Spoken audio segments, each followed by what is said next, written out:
বর্তমান সময়ে এসে ফেসবুক অ্যাকাউন্ট নেই এরকম মানুষ নেই বললেই চলে। সচরাচর আমরা সকলে ফেসবুক অ্যাকাউন্ট আছে এবং সকলের একটা শখের ফেসবুক আইডি আছে যেটা আমরা ইউজ করি এবং সব সময় ব্যবহার করি।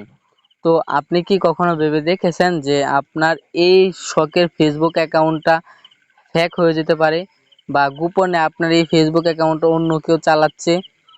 তো আজকের ভিডিওতে আমি এটাই আপনাদেরকে দেখাই দেব আপনি কিভাবে নিজে থেকে দেখতে পারবেন যে আপনার আইডিটা কে চালাচ্ছে বা কার ফোনে আপনার আইডিটা অ্যাক্টিভ আছে। তো খুবই গোপন একটি সেটিং, যে সেটিংটি সম্পর্কে আজকে আমি আপনাদের সাথে বিস্তারিত আলোচনা করতে চলেছি। তো তাই আপনাদের প্রতি একটা রিকোয়েস্ট রাখবো, ভিডিওটা কোনো প্রকার স্কিপ করবেন না, সম্পূর্ণ ভিডিওটা মনোযোগ সহকারে দেখবেন। তাহলে আপনিও পারবেন আপনার ফেসবুকটাকে একেবারে নিরাপদে রাখতে। তাহলে আপনিও পারবেন আপনার শখের ফেসবুক অ্যাকাউন্টটাকে একেবারে নিরাপদ রাখতে। তো আর কথা না বেরিয়ে মূল আলোচনা শুরু করা যাক। তো এর জন্য ফার্স্ট অফ অল আপনি আপনার ফোন থেকে ফেসবুক অফিসিয়াল অ্যাপসটার ভিতরে আমি আমার ফোন থেকে ফেসবুক অফিসিয়াল অ্যাপসটির ভিতরে প্রবেশ করতেছি। তো ফেসবুকের এই সেটিংটি সম্পর্কে জানার উপকারিতাটা হচ্ছে যে আপনার অ্যাকাউন্টটা নিরাপদে থাকবে, সিকিউর থাকবে আপনার অ্যাকাউন্টটা যদি অন্য কারো ফোনে অ্যাক্টিভ থাকে তাহলে আপনার সেই কাঙ্ক্ষিত ফেসবুক আইডিটাতেও কিন্তু নানা প্রকার সমস্যা আসতে পারে বা আপনার ওই সকল ফ্রেন্ড সার্কেলরাও নানা প্রকার সমস্যায় পড়তে পারে। যেমন আমার ফেসবুক অ্যাকাউন্টটা যদি অন্য কেউর কাছে অ্যাক্টিভ থাকে তাহলে সে যদি চায় আমার ফেসবুক অ্যাকাউন্টে নানা প্রকার ভিডিও, ছবি বা খারাপ অশ্লীল ভিডিও আপলোড করতে পারবে, যার ফলে কি আমার মান সম্মানহানি ঘটবে। তো এর জন্যই মূলত আপনাদেরকে বলবো সম্পূর্ণ ভিডিওটা দেখবেন, আপনি এই সেটিংটাও শিখে রাখবেন। তো ফেসবুকে প্রবেশ করার পর সিম্পলি আপনারা এখানে থ্রি ডট আইকন দেখতে পারবেন, থ্রি লাইন মেনু। তো থ্রি লাইন মেনুতে একটা ট্যাপ দিবেন। তো থ্রি লাইন মেনুতে ট্যাপ দেওয়ার পর এখানে আপনারা দেখতে পারবেন যে সেটিংস একটা আইকন আছে। তো এই সেটিং আইকনটাতেও একটা ক্লিক দিবেন।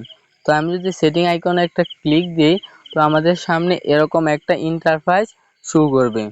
তো এইখান থেকে আপনারা প্রথমে দেখতে পারবেন যে অ্যাকাউন্ট সেন্টার অপশনটা শো করতেছে। তো এটার উপরে একটা ক্লিক দিবেন। তো আমি এটার উপরে একটা ক্লিক দিতেছি। তো এটার উপরে ক্লিক দেওয়ার পর আবার আমরা এখানে ক্লিক করব পাসওয়ার্ড অ্যান্ড সিকিউরিটি। তো পাসওয়ার্ড অ্যান্ড সিকিউরিটি যে অপশনটা আছে এটাতেও একটা ট্যাপ দেব। পাসওয়ার্ড অ্যান্ড সিকিউরিটি ট্যাপ দেওয়ার পর সিম্পলি এখানে দেখতে পারবেন লেখা আছে where are you login in. তো এই অপশনটাতে একটা ক্লিক দিবেন, where are you login in এই অপশনটাতে একটা ক্লিক দিবেন। তো আমি যদি এই অপশনটাতে একটা ক্লিক দিই তো তারপর এখানে আপনাদের সেই কাঙ্ক্ষিত ফেসবুক অ্যাকাউন্টটা শো করবে। তো আমি আমার অ্যাকাউন্টের উপর আরেকটা ট্যাপ দিতেছি। তো এখানে দেখতে পারবেন যে আপনার ফোনটা মানে আপনার ফেসবুক অ্যাকাউন্টটা কতগুলো ফোনে চলতেছে তার একটা লিস্ট এখানে আছে।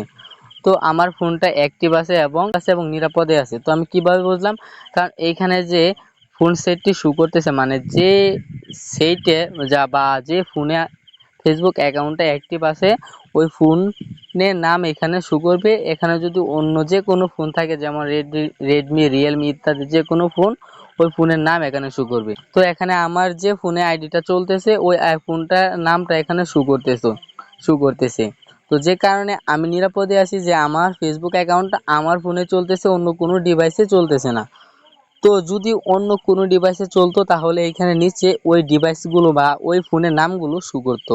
তো অবশ্যই আপনারা দেখে নেবেন যে এখানে আপনার ফোনের নামটা আছে কি না বা অন্য কোনো ফোনের নাম আছে কি না। তো আজকের ভিডিওটা লম্বা করবো না, আজকের ভিডিওটা এতটুকুই। সকলে ভালো থাকবেন, সুস্থ থাকবেন এবং এরকম আরো ফেসবুক রিলেটেড ভিডিও পেতে আমাদের চ্যানেলটির পাশেই থাকবেন এবং আপনার সুন্দর একটি মন্তব্য অবশ্যই কমেন্টের মাধ্যমে আমাদেরকে জানিয়ে দিবেন।